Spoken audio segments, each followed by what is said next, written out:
Welcome to Chicago Bulls Chat with C-Red UK. This podcast is part of the Fans First Sports Network. Wherever or however you're listening, make sure to rate, review and subscribe. It helps us out and means you never miss another episode. If you're watching on YouTube, make sure to hit the thumbs up button and leave some comments for us to get back to. And for all the C-Red UK action, check out the Discord channel and across the socials. Now, over to your hosts, Matt Hearn and Neill Dunn.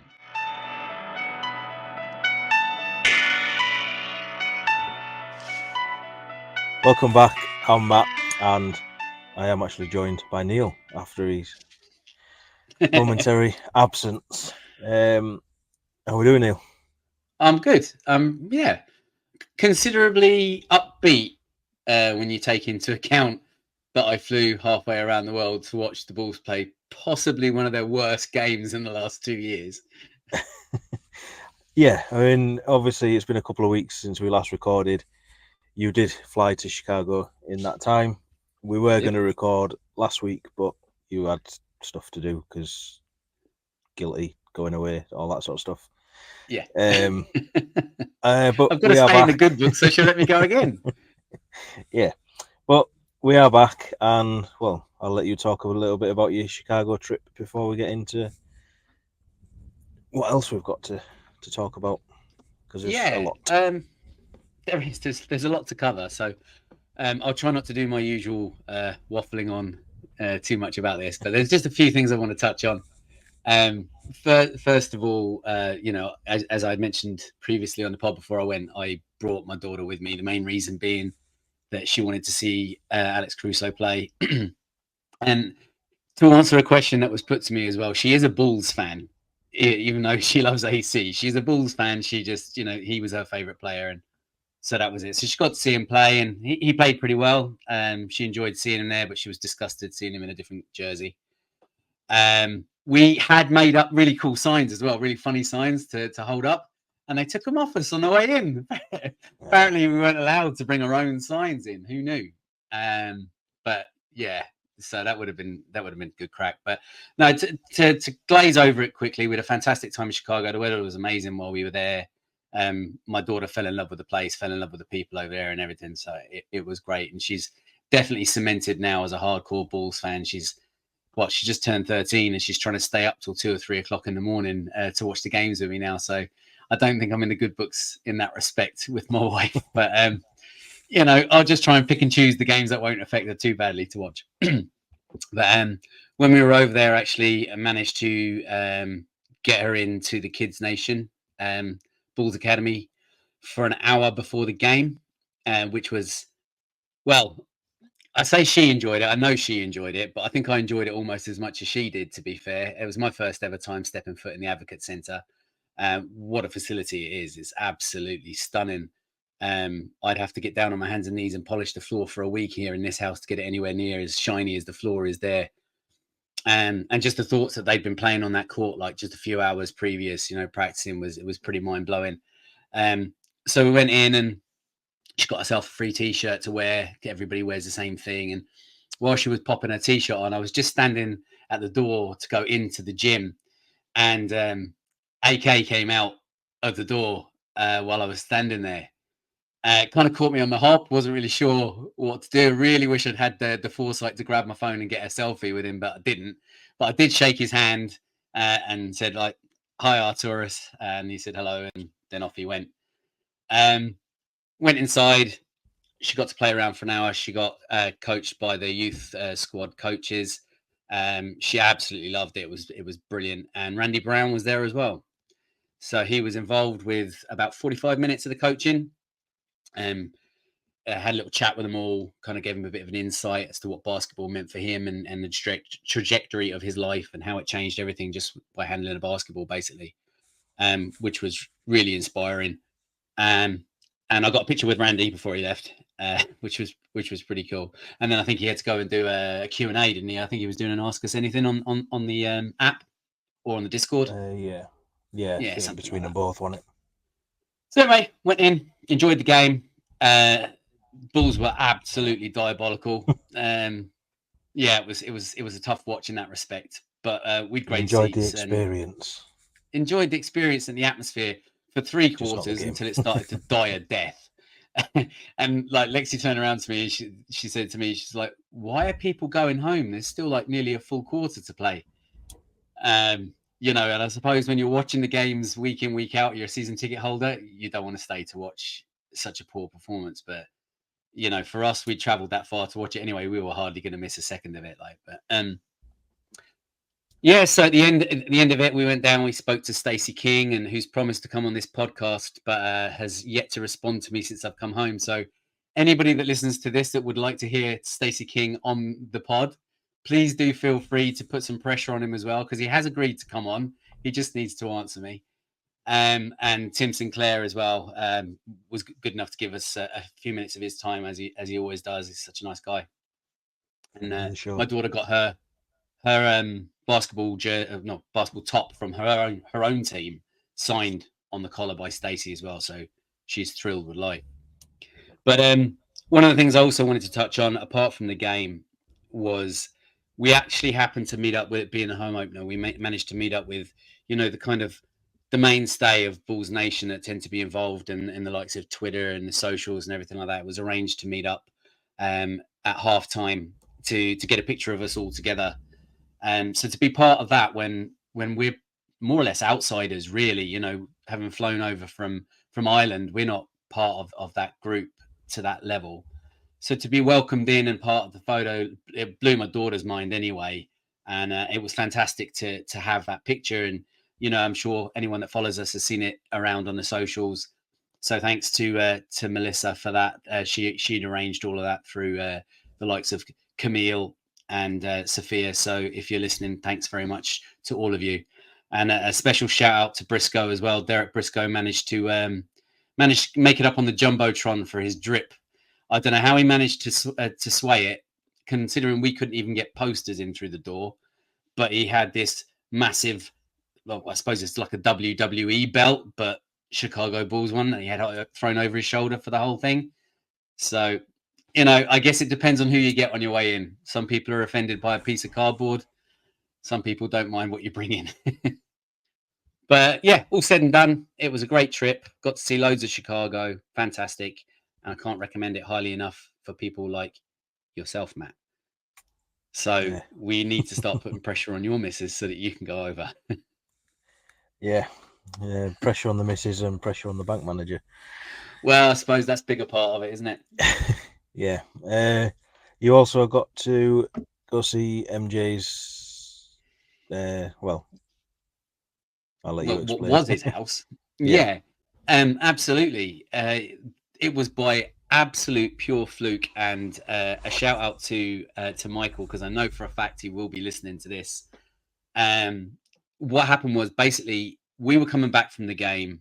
We had lost track with the rest of the guys that were there, and Lexi was pretty tired. You know, she'd been playing for an hour before we went to the game as well, and they were kind of heading in a different direction to us, so we would have been going further away from the hotel. So we decided, you know, we'll just head back to the hotel, and sliding doors and all that. We jumped into a cab. We got back to the hotel, and as we were going in, the guy that works the door in the Western Hotel where we were staying stopped us and got chatting to us. He stopped us because we were wearing a Bulls jacket, or I was wearing a Bulls jacket, and kind of got chatting to us, and then realized we were Irish, and he's of Irish descent as well. So then he kind of said, thinking it would be impressive to my daughter, you know, oh, look, I've taken a family member of mine before we found out where Michael Jordan used to live, and we know where his house is. And he goes, I'll take you down there. I'll take you down there tomorrow. So we were like, yeah, okay. Didn't really know who he was or anything, but we just thought, you know, the chances are. So he was like, you know, I wouldn't do it for everybody, but seeing as you're Irish and you're Bulls fans, it makes sense.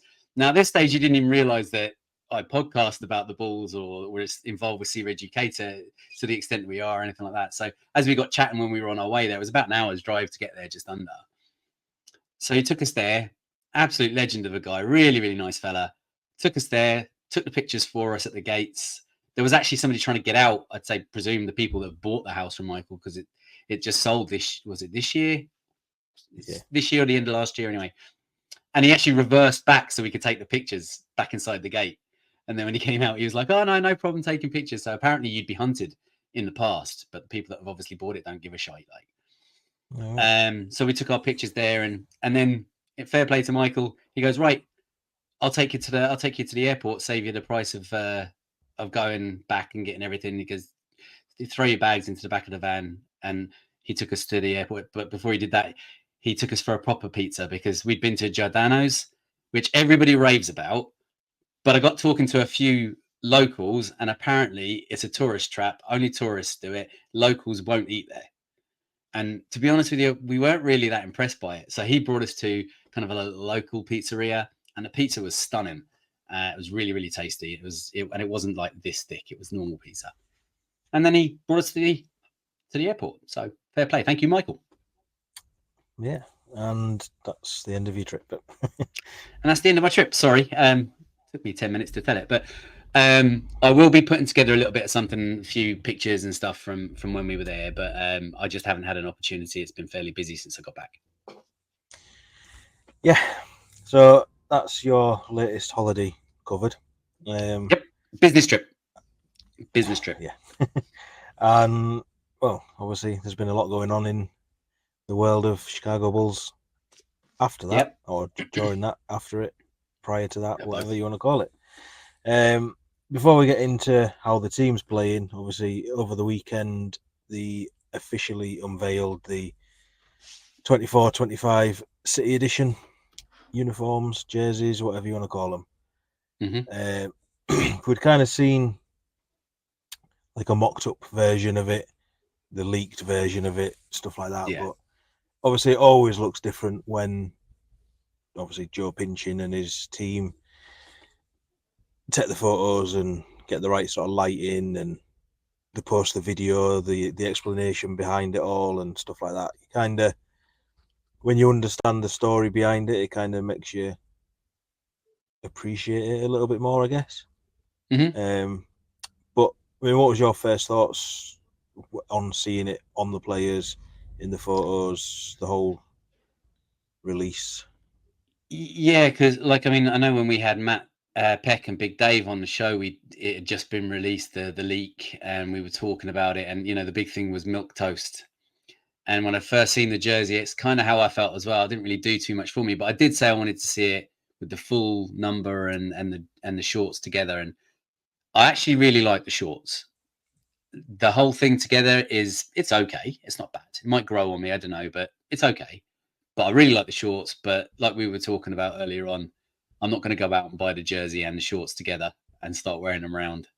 Because no, I'm not a player. So we won't say what you call me, but you can if you want. But Full kit so I might wanker. get the shorts. Yeah, full kit wanker. Yeah, thanks. I didn't say that. What do you think?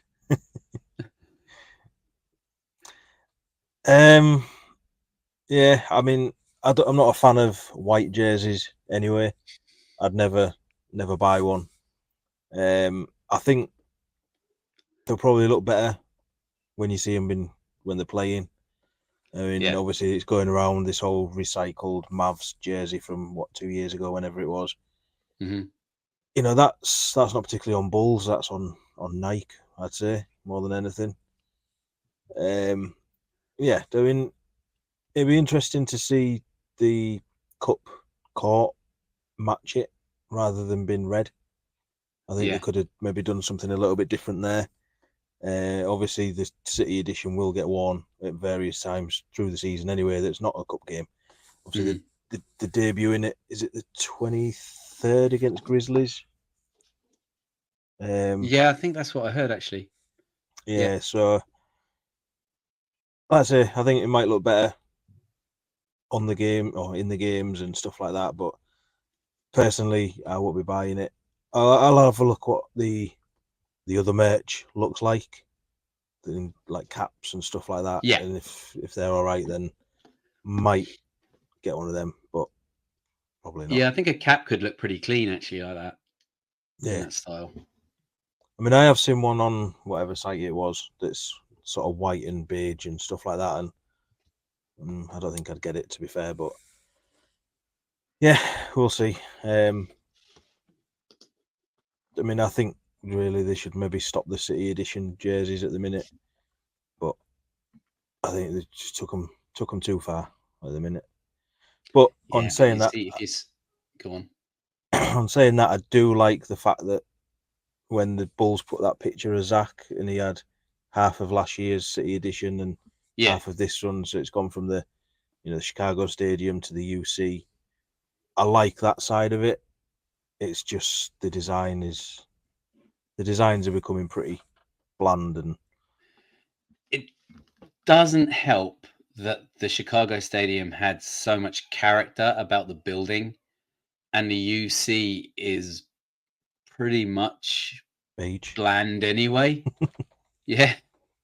So, I mean, if you're going to base it on a bland building and bland architecture, it's going to come out pretty bland. Milquetoast. Yeah. Help support the podcast and the brand at C-Reg UK by heading to our merch site, where you'll find a variety of designs on things like mugs, t-shirts and hoodies, including our Bulls Ellis and Flop of the Fro, with plenty more designs still to come. Link is in the description. So yeah, obviously, aside from all that sort of stuff, the season has got up and running. We're currently 7 games in now. Obviously, we would have spoke about games last week, but you were busy, so we'll pretty much cover it as much as we can, give opinions as much as we can, and as much as we can remember, I guess. Obviously, we currently sit 3 and 4 in terms of wins, losses. We were above 500 for the first time in nearly 2 years last week. We then, next up on the schedule was Nets and Jazz, and you kind of think, chance we could get 3, or what would be 3 games above, wouldn't it? But Bulls, been Bulls, yeah, lost them both. Yep. In quite, I don't know, it wasn't dramatic in any sort of way, was it? It was just boring, really. It was just, I mean, you get a little bit of excitement when they manage to claw these leads back to eventually take the lead, but then they're just stupid turnover, and that's it. The momentum shifts again, and but yeah, I mean, so far, obviously, we've lost to Pelicans on opening day, beat Bucks, who were crap at the minute anyway. Lost the home opener to OKC, which obviously you was at. Beat Grizzlies, beat Magic, and then lost to Nets, lost to Jazz. And obviously, what seems to be a growing trend at the minute with this Bulls team is the slow starts. Slow starts, but fast-paced games. Yeah. I mean, against Grizzlies, we were down 20. Against Magic, we were down 20. Against Nets, we were down 17. And then last night against Jazz, at one point, we was down 15. And that's kind of a bit reminiscent of last season. I remember we seemed to do that a hell of a lot last season. Whether it was in the third or what, but it seems like first half Bulls can't be bothered to forget they're playing. Second half Bulls is like, oh, we're 15 points down, we're 20 points down, and we must start playing a little bit. And that's not sustainable, is it? Because you're exerting that much energy to just close the lead down more than anything, not even take the lead, that by the time you have got it down to 83 all or whatever it happens to be, you're all done. And like I say, simple turnover, a bad call from the officials, whatever it happens to be, just shifts the momentum, and then that's it. They get 3 straight buckets and they're 9-10 points up again, and you just think, and I get it. It's these young players; they're not quite used to the situations and stuff like that. But yeah, I mean, what's your sort of take on the first 7 games? Well, I like something that you and me were talking about kind of privately. When was it, yesterday or today? And I think Billy should inherit, or should go with this philosophy of telling the players, right, it's like a handicap. You're already 15 points down. So you're starting the game at a deficit of 15 points now go out and win? Because it seems like when they've got their backs against the wall and they can't really get any worse, all of a sudden, out of nowhere, they turn it on and they just go on these drives of scoring. And then, like you say, they get to the point where they're 2-3 points behind, maybe 2-3 points ahead, or even tied up, and they take the foot off the pedal again, or they start missing. And then, they're either struggling to keep up, or they allow the deficit to extend further again. And it's just like, can you just not waste all your energy trying to get back into the game? Can you just start the game that way and let the other team have to work hard to keep up with you rather than the other way around? But I mean, yeah, like you say, it's fun watching them when they're doing these comebacks, these little spurts where they go on massive scoring sprees after being on massive scoring droughts are fun, bad. I guess it's enjoyable in parts, and I do enjoy the pace. I've said that I don't know how many times in the live thread. I'm loving the pace. I love the pace. This like run and gun mentality is thoroughly enjoyable when it's working, but it's also incredibly frustrating when it isn't. Because Zach has been criticized for pretty much his whole career, certainly his Bulls career, for being an empty calorie scorer.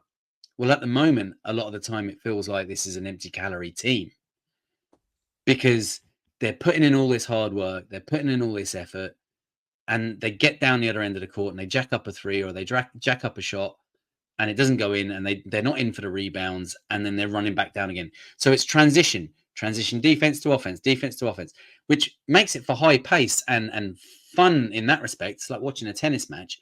But if you're not going to capitalize on your transitional breaks forward, then all you're going to feel like is you're constantly running back. And that's exhausting for any player. I don't care how fit you are. If you feel like all you're doing is running back on defense because the offense isn't working, that's exhausting. Yeah, I mean, obviously something that you sort of said there, the sort of the rebounding.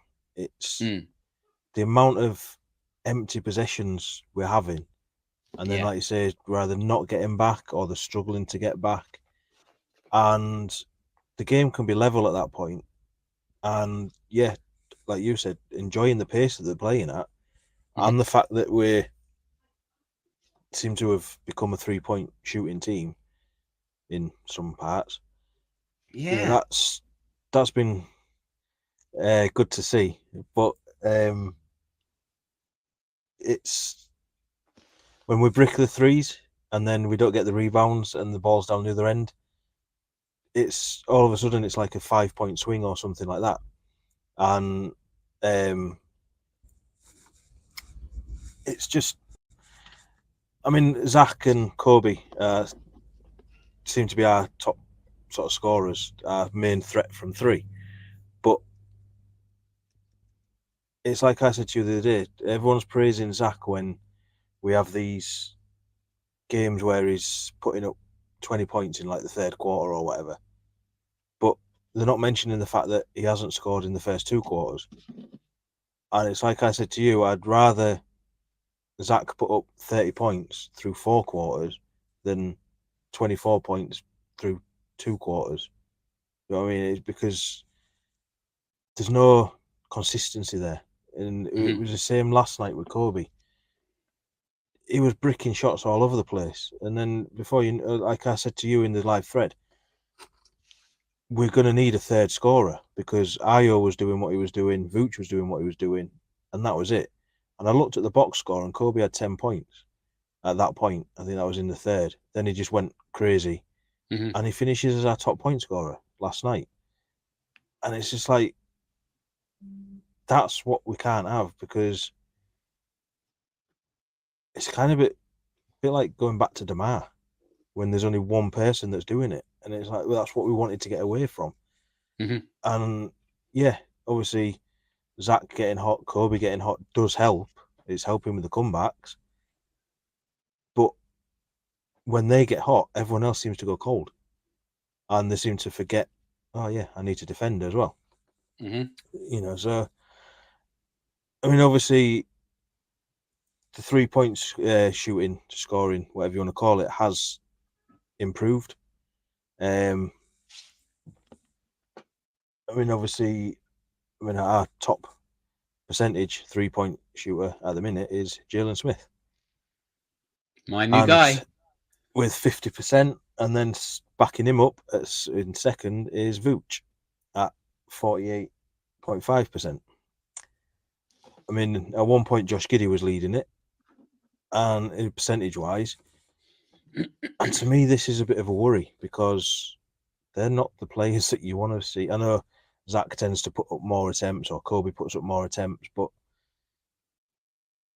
they're the ones that you want to see leading it. And you want to see Ayo in particular getting back to it. I think his percentage at the minute is shocking. His 3-point shot just seems to have disappeared. Yes, certainly deserted him.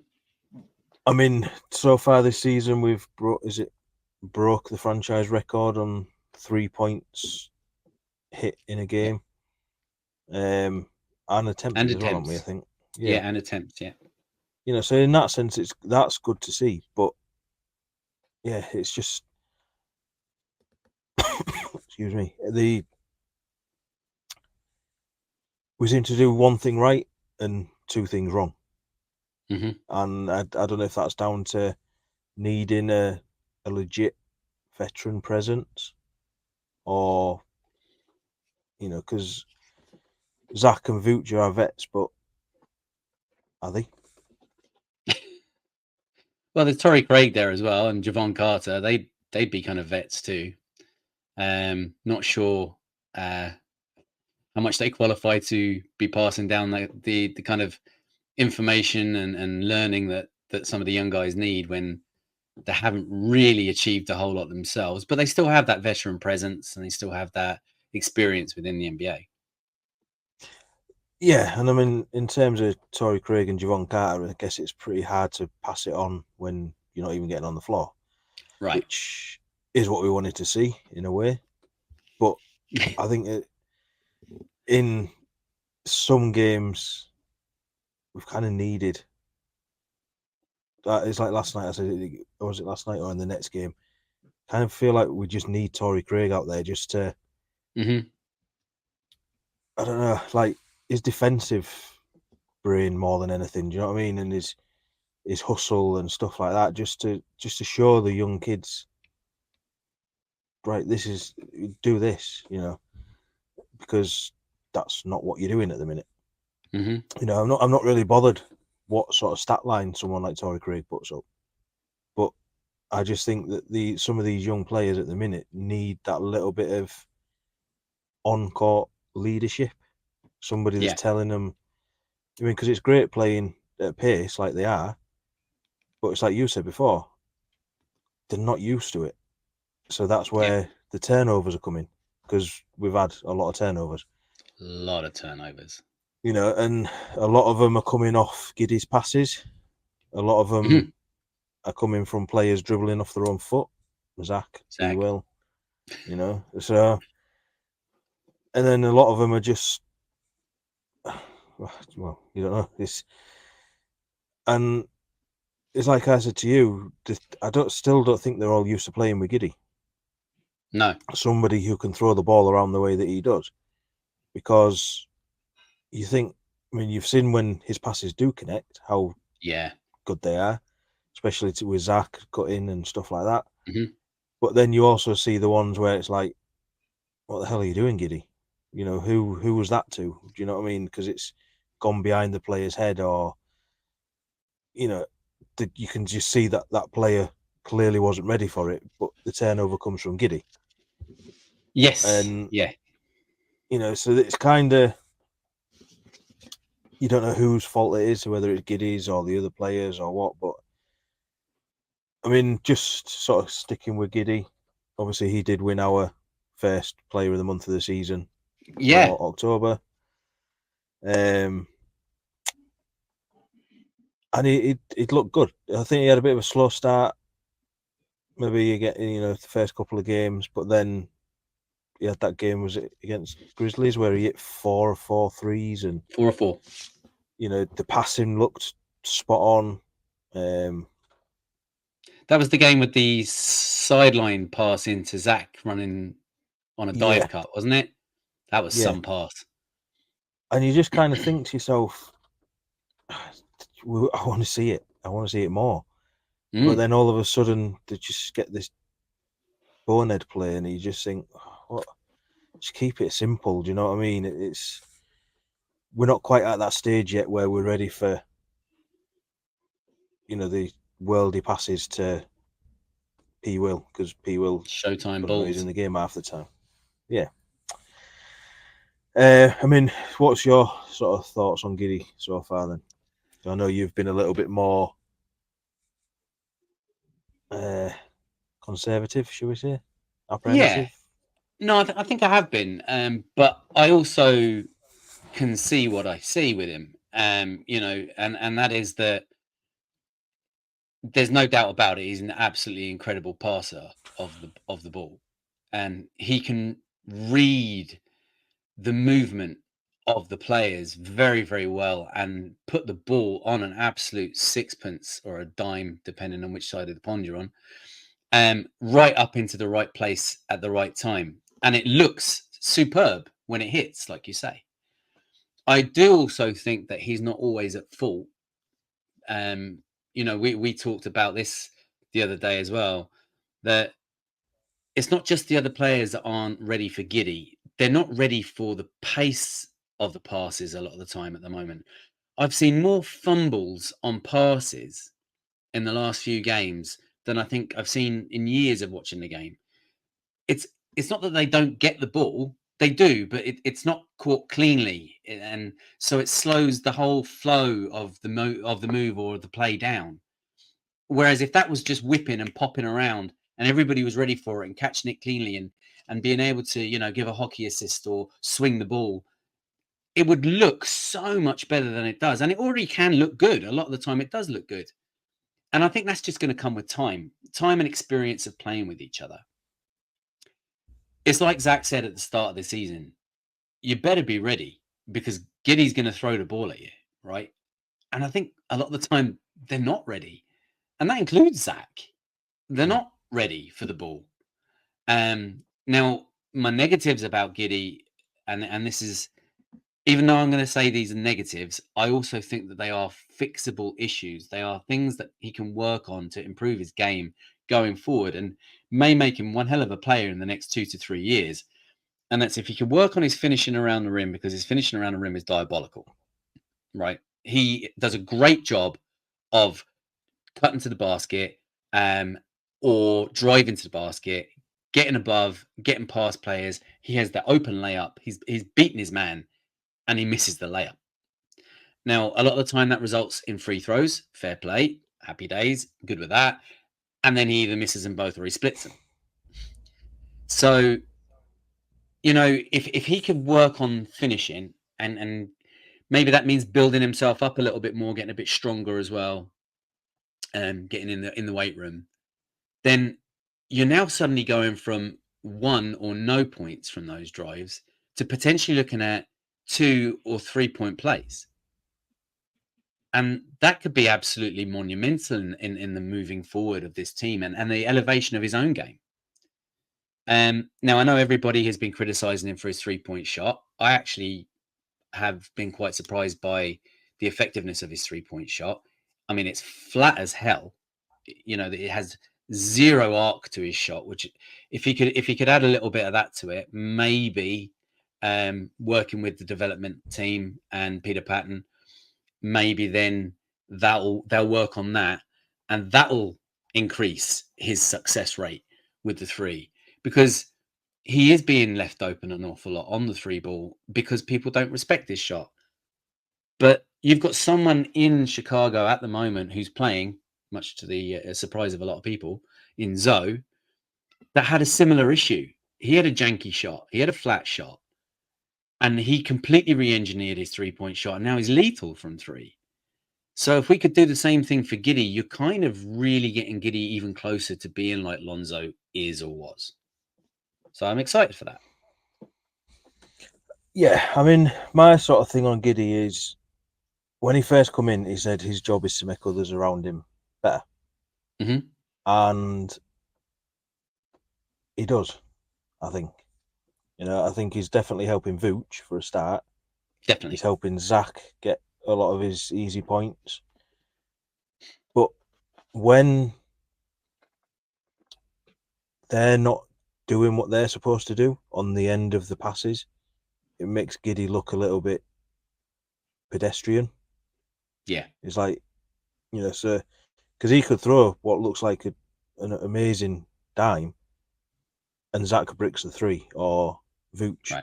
his little bunny ramp bounces back out, and it's kind of like nobody sees that side of what Giddey's doing, that he's actually got the ball where it needs to be. They're just looking at it, oh, it was an empty possession. And I think this is part of the reason why Giddey's plus minus is shocking, because Agreed. there's a lot of empty possessions on the end of what Giddey's doing. And we know he's not the best defensively. However, his effort's there defensively, which is something you can't knock him for. I mean, like last night in particular, he got that chase back sort of knock away, didn't he? Just as was it Kessler that was about to just drop it in, basically. Yeah. So he can defend, and the effort's there. It's just, I think the team as a whole defensively is just shocking at the minute. And it is. Giddey kind of stands out as a major part of it because he's the one that's like, where am I supposed to be? And he'll turn and he misses the chase outs and stuff like that. But for me, yeah, I agree with what you're saying. The finishing around the rim and all that. I mean, speak to Ayo. Simple. Because Ayo was just the same, wasn't he? In his second year that he did it, and then third year, it was like, who the hell's this now? Just I think Ayo's problem was he was going too fast for his own good, though. Yeah, Giddey seems to be where he needs to be. Yeah, he just like overshoots it, doesn't he? Yeah, it tends to bounce off the back, or so. But for me, if Vooch is on form, Kobe's on form, Zach's on form, they're your top three scorers. Giddey's kind of slotting in as that fourth scorer, which is kind of where you want him to be, because he also gets the assists. And the biggest thing that I've been impressed with is his rebounding. I think he's second in rebounds at the minute behind Vooch on the team. And if he don't grab the rebound, he's in the way. And I said this about watching him with Australia. Yeah. He doesn't necessarily grab the board, but he also stops them from grabbing the board, which is essentially like grabbing the board, I guess, isn't it? If Giddey can force someone like Jaren Jackson out of the way and Vooch ends up grabbing it, it's Giddey that's done the work. Yeah. And it's just things like that I've kind of noticed. And yeah, obviously the player that's kind of shocked a lot of people is Vooch. He's, well, as you've just put across the bottom, the most solid bull so far. I think there's only one game where he hasn't got his double-double. I think he's 6 or 7 at the minute for double-doubles. He's up there as one of our top point scorers, top rebounder. He's just kind of doing what you want to see him do. Yeah, he is. He's obviously got a bit more room to work without DeMar sort of clogging up the mid-range and stuff like that. But his 3-point shot seems to have come back as well. As I said earlier on, 48.5% from 3 at the minute, which I can't imagine it's going to stay there. But if he can keep it 35 plus, 35 to 40, you're going to be happy with that, especially when Jalen Smith comes off the bench and can do exactly the same. But yeah, I mean, we've always said with Vooch, his availability is his best asset, basically. Yes. Because you know that he will put up 20 points, 12 rebounds. And that's enough if everybody else on the team is doing what they're supposed to do as well. I mean, I know you've been mildly impressed with Vooch. Yeah, no, I have been. I was kind of out on Vooch really, and I did not expect him to be able to keep up with the pace of this squad. When I heard, that they were going young, they were going for pace, and they were looking to push the ball up the court, I thought, well, this isn't going to work for Vooch. He's going to be left behind. But in a way, the fact that he's being left behind has been beneficial, because a lot of the time he's almost coming in as the trailer. And, if he's running through as the trailer to the rim, he's getting picked off by Giddey along the way, getting the ball into him. And, he's been working well in the paint, because I guess because he's getting it quick as he's running through, he has a little bit more space than he would have had when DeMar was working the ball down slowly and allowing the defense to close in as he goes into the mid-range. And like you say, that was clogging up the paint for Vooch. So it wasn't really working for him. His three-point shot had kind of fallen off a cliff. So he was neither here nor there. Whereas now he's got space outside because he's trailing. So he's often picking up the ball as he's stepping up to the three-point line, kind of just catching up with everything else. And he's knocking them down. Or he's carrying on through, getting the ball on the way through, and has space to work. So it's been working for him, and he's been monopolizing the opportunity. And I've been suitably impressed with him. Yeah, and I mean, it's not just offensively. I think he's been all right defensively as well. I think last night you got 3 blocks. Yeah. Which... He certainly looks more aggressive defensively anyway. Yeah. And he seems to... I mean, we know Vooch has had this... It's not an attitude as such, but he doesn't seem to take any messing. You know what I mean? Like, was it last night? No. It was Sexton. It's just the way, the little looks that he gives, and was it Magic, wasn't it? Mo Wagner, where he was doing the whole, and it's... I guess we're starting to see a little bit of his character, and maybe he's feeling a bit more, I don't know, I mean, I don't want to say confident, but like he can actually be himself now. Don't know why it's took him this long to maybe feel like that, but I don't know. It's... I mean, Vooch got my vote for Player of the Month. So, and I mean, obviously, we'll go on to his backup now in Jalen Smith, because I know he was your vote for Player of the Month. He was. And what, for me, with Jalen Smith, obviously, we do the top 3 Bulls from each game after the game. Obviously, not just us vote, everyone in the Discord votes. And the thing that stood out for me is Jalen Smith's getting votes in every game as either 1, 2, or 3. Yeah. Usually 2 or 3, which obviously kind of leads into my prediction that he was going to be our unsung hero, because he's just coming in and he gets into foul trouble, but that's because he's trying to defend and he's trying to block shots. And I mean, some of the rebounds he's getting, he's working for them. Yes, he is. And obviously, the most impressive thing is his 3-point shot, because through pre-season, just for a laugh, he went 0 of 9. Yeah, the season starts and it's like he's put his new glasses on or whatever, and it's like he can actually see the rim again. It's like, but I mean, I know you're claiming him as your guy now, your new guy. I need a new guy. I can't go another season with Pwill. I thought I could, but it's just been such a poor start again from him. I don't know. There was just no excuses left for Pwill. Look, I'm not completely out on him. I still like him, but I still love it when he puts up those sexy rainbow threes. But he's just it just hasn't developed any bit. Do you know? So I need a new guy. And Stix is my new guy.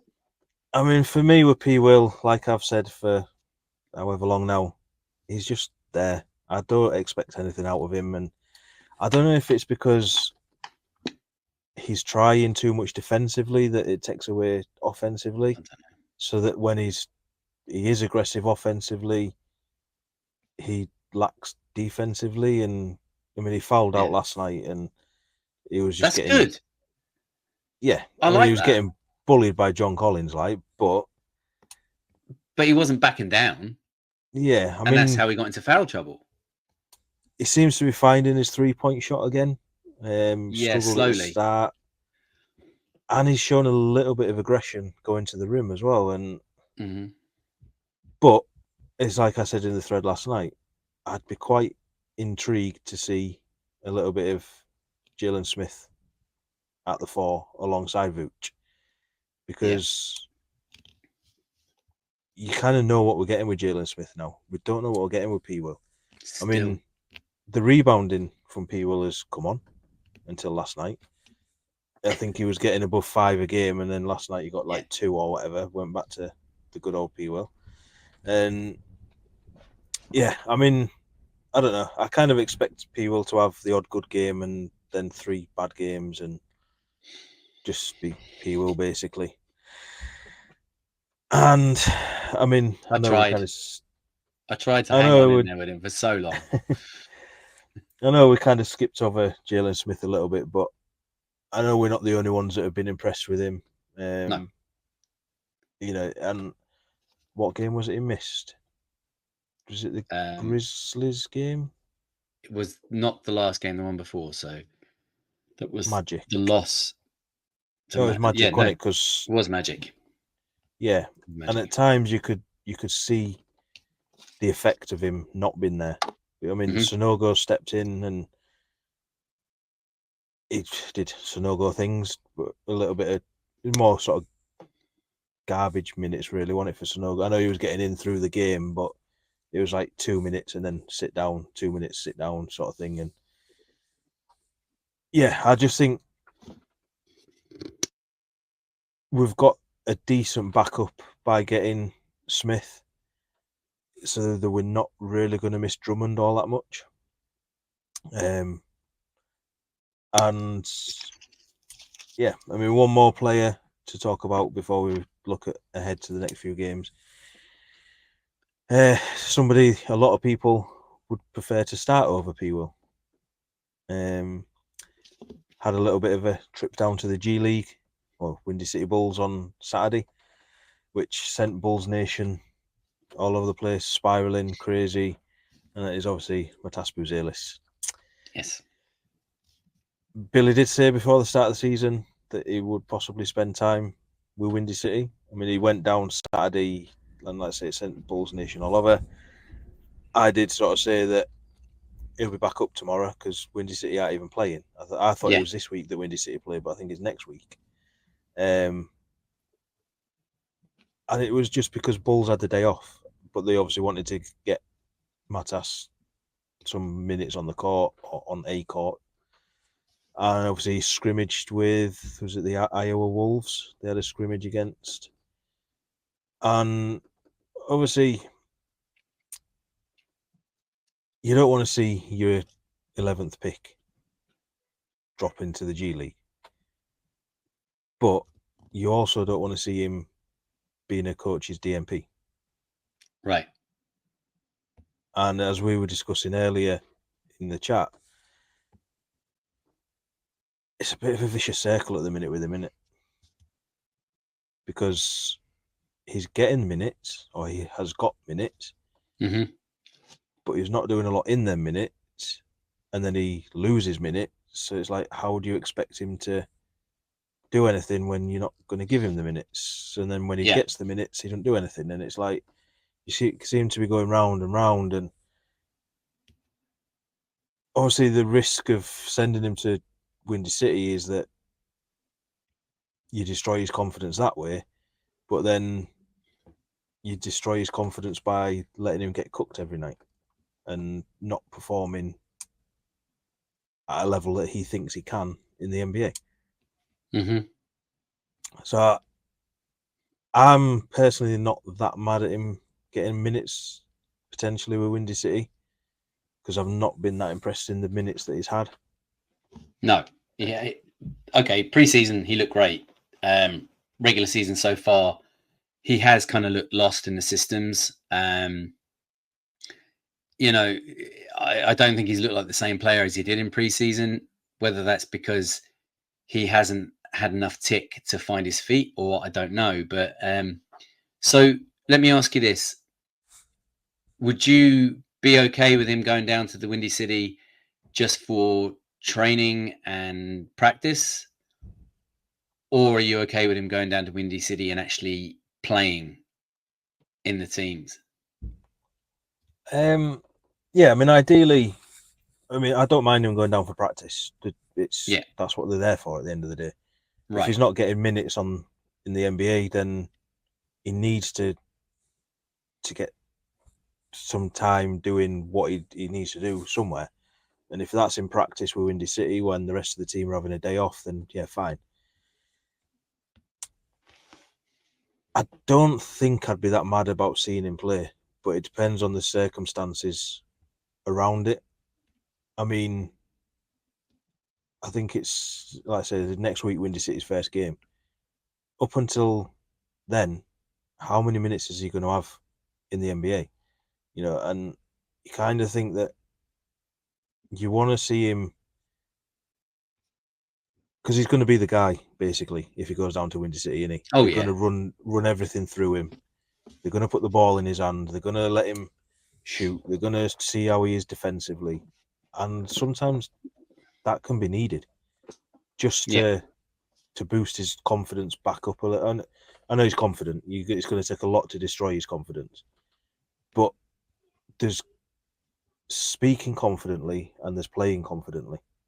Mm-hmm. And this is what was said in the chat before. I think it was Sam that brought it up, was how do you ruin him by letting him play basketball? And it's like, well, for me, if you're letting him play and he's not performing, that's going to start having an effect up here for him. He can still speak confidently, but if, it's like Josh Giddey with his shot, you can see sometimes that he's in his own head and he doesn't want to shoot it.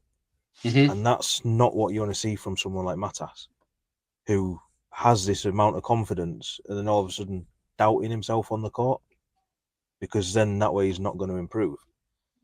So if it requires a game for Windy City, just give him the ball, just go out there, do what you need to do, then I'm all for it. Bring him back up, give him 4 minutes, see what he does in that 4 minutes. If he does something, give him another 4 minutes. If he doesn't, sit him down next to Torrey Craig, whoever, and just say, right, look, this is what you need to be doing. That's, I know that's going to be a pretty unpopular opinion amongst Bulls fans, but I did say from the start, I just don't think he's ready. Not yet. Mm-hmm. I think he'll get there. So would you be mad seeing him play for Windy City?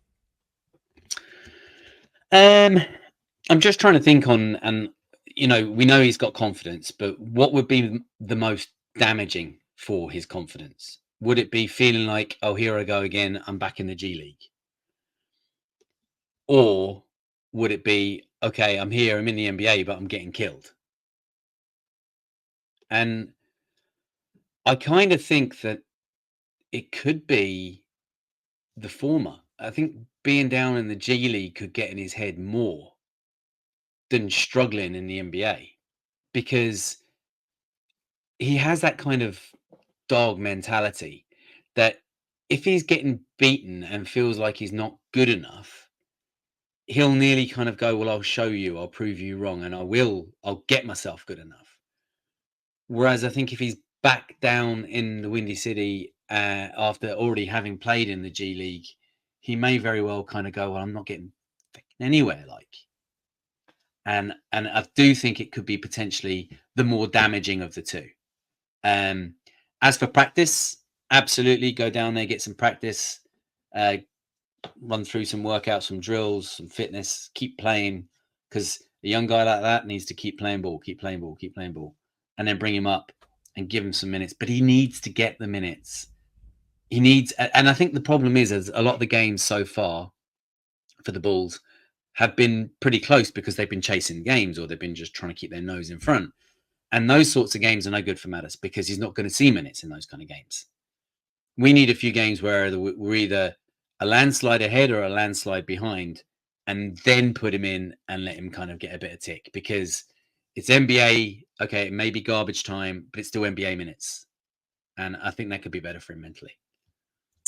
Yeah, and I mean, what a lot of people seem to forget at the minute is he's, as with every rookie, he's learning the off-court stuff with the NBA. Yes. The travel schedules, he's probably having a completely different sleep schedule, different workouts and diet and everything like that. Do you know what I mean? Yes. You know, so he's got a lot going on, not just on the court, basically. And, you know, like I say, if it means having to go to Windy City to feel a bit more comfortable, because, you know, he's not happy going to Windy City. No. And that could be so. that could be enough of a motivating factor to say, I'm not going back down there. Yeah, it could be. I'm going to show you. So yeah, that's it. We'll see. Obviously, I'm sure at some point we're going to see the Matas Buzelis has been assigned to Windy City time and time again, and then he's been recalled time and time again. So it's just how Bulls seem to do it. But get used to it. Yeah. So yeah, obviously moving on, the next few games. I don't know quite when we'll be recording next week because don't know our own schedules yet in comparison to Bull's schedule. But tomorrow night or tonight, as you may be listening to this, we've got a trip to Dallas to face Mavericks. Then on the second of the back-to-back, we've got Timberwolves back at the United Center, which that's always good, isn't it? Fly to Dallas, play a game, fly home, play a game. Then a day off. Then we've got Hawks at Hawks. So, you know, we've thought this one through, haven't they? Fly again. And then back home, I think it is, to play Cavs next week. We could have done with beating Nets and Jazz, put it that way. Could have done. Well, that all depends. Like, I mean, if you're on the Cooper flag and the tank for flag kind of train, then you're probably quite happy that we lost those two games, we dropped those two games, with the potential of losing maybe 3 or even 4 of the next upcoming games. Yeah, I mean, obviously we beat Timberwolves, we beat Cavs in pre-season, but it's pre-season. You know, and I'm just trying to get their records up at the minute. Right, yeah. So Mavs currently 6th in the West with a record of 4-3. So what's your prediction for that? See, I don't know whether it's time to start inheriting Bulls logic again. No, look, I'm going to keep it sensible and we'll go for a loss. Yeah, I mean, I think they've just got too much. Yeah. You know, Luka, Kyrie, young, athletic bigs. You know, Daniel Gafford will probably have a game because it's against Bulls, as he tends to do. And obviously, Klay Thompson's there now, who, if we don't like closing out on the 3, if we let him get hot from 3, we've seen what he can do against Bulls previous.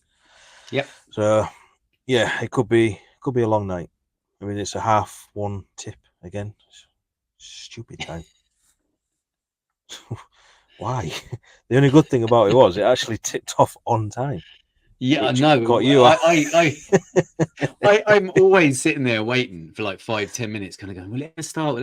And this time I thought, I've got plenty of time. I'm just in the middle of doing something here. I'll finish this and I'll go in. I sat down. It was like 4 minutes into the game. I was like, what's going on? Bulls What already was down that by to 20. do? Yeah, so then second of the, I've gone for a loss as well in that one. Second of the Yeah. back-to-back, obviously Minnesota. They're 7th in the West, 4-3 as well. Yeah. Yeah, again, I just think they're going to have a bit too much. I know, obviously, the trade that went down, but obviously we did face them after the trade with Randall instead of Cat there and what have you. But Yeah. if they're up by 10, Anthony Edwards is going to make it 20, innit? Basically. Just because it's like that. So, yeah, I mean, I'm going for a loss. 2 losses in a row there. Yeah, I just think that Ant-Man's going to be pretty PO'd that they lost in the preseason to them, and he's going to come back and want to put on a show in Mike's house. So, yeah, loss. And then, obviously, back east to face Hawks at the weekend. They're currently 9th in the East with a record of 3-5.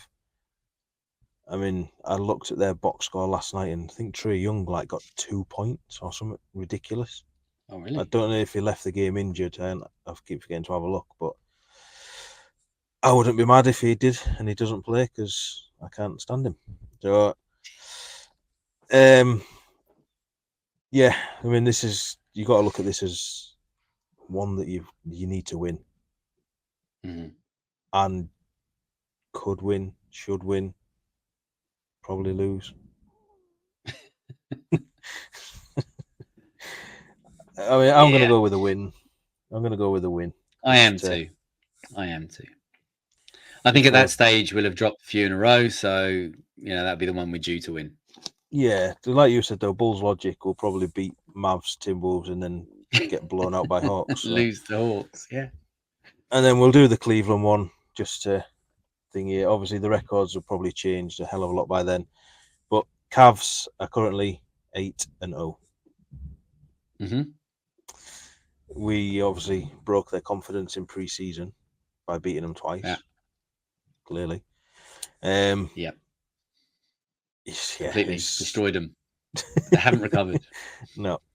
Yeah, it's going to be a long, long night, I think, that one. Yeah. I do. I think it's going to be painful. I think that game could be over in the second quarter. Yeah, I was going to say, it's not going to be a fun, long night either. No. So, yeah. Then we've both gone 3 losses and a win in the next 4 games. Yep. We got it wrong first time round when we went. Prove us wrong, Bulls. Prove us wrong. Yeah. Well, they did first time round when we predicted the first 5. So true. You never know. Yeah. So yeah, I've got nothing. I don't know if you have. I don't know if you want on to the predictions on the your... upcoming games. In general. Oh, in general, yeah. No, I mean, I think we've pretty much covered what we need to cover in regards to the team and what's upcoming. Apart from that, I have a busy evening for myself, even though there's no Bulls game. I'll be doing 2 pods tonight. Once I'm done here, I'll be taking a couple of hours, and then I'll be back on the mic again for Bulls on Tap with Melissa and Derek. So looking forward to that. Having met them now in person, we'll be able to sit down and have a chat for a while. Yeah. So obviously, we can't say when that's going to be available. Obviously, it is live.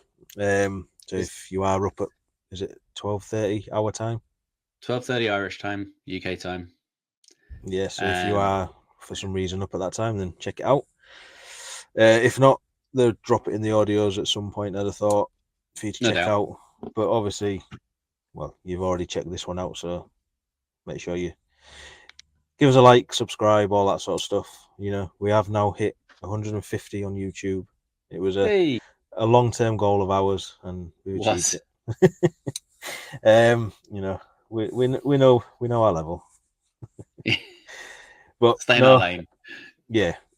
Obviously, this was just a bit of a catch up, and we had quite a lot to catch up on. So may feel like we've waffled a little bit, but we'll get back into it. It was a warm up for you, wasn't it? Really? Well, yeah, later on. yeah, that's it. You know, you're too big for me now. You're big time. Couple of trips to Don't worry, Chicago, and that's I won't it. leave you. I won't leave you behind. I'll bring you with me. We need to get you to the UC, Matt. Anyone listening, right? We need to get Matt to the UC. So if you can come up with some way of making it happen, or there's some sort of a hedge fund that needs to happen that make it so that Matt can go, we need to get him there. Yeah, I have thought about setting up a GoFundMe, but I don't know if that's legally a viable option. I don't know if you can. I can try it. Yeah, I don't know if anybody had ever donate to it, like, but I'll send you a $5. Yeah, Jerry's got plenty of money. Maybe he does. He does. I mean, just on your Bulls on Tap, I did get asked to go on it as well, so I am only. You did when it's just obviously the time and the fact that Bulls played last night, and I started work at pretty much as the game finished. Not long finished work, and I'm starting at 4:30 in the morning, ready to do a Bulls game back to back, and yeah, I had to take the adult decision to prioritize real life over Bulls life. So yeah, see, I'm okay. I'm on a day off tomorrow, so once I've got the kids up and out to school, I'll have a few hours to myself where I can just kind of relax a bit. So it's not too bad for me. Yeah. So on that note, thanks for watching. Thanks for listening. Make sure you hit the like, subscribe, leave us a review, all the good stuff. And we'll be back at some point next week. Neill will be back later on somewhere else. And as always, I've been Matt, and you can find me on Twitter at MattCRedUK, and you can find us on all the socials at CRedUK. And I'm on Twitter at Neill try that again. Neill CRedUK. Thanks to the Fans First Sports Network, and of course all the CRedUK Nation for tuning in and being a part of this great community. Do remember, it is the Chicago Bulls thing wherever in the world you are. Until next time, CRed people, and go Bulls.